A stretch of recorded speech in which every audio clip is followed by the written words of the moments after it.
అలమటిస్తుండగా యేసు అది గమనించి ఒక పిల్లవాడి దగ్గర ఉన్న 5 రొట్టెలు 2 చేపలను తీసుకుని వాటితో ప్రార్థన చేసి వాటి ద్వారా ఆహారాన్ని సృష్టించి 5,000 మందికి కడుపు నింపారు.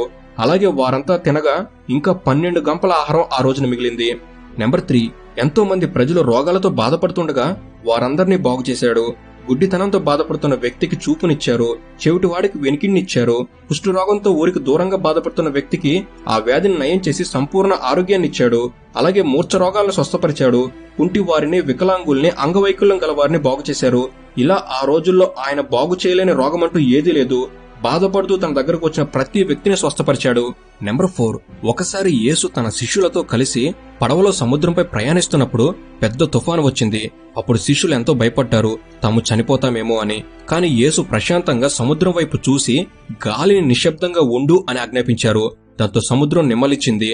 అలాగే మరొక సందర్భంలో ఆయన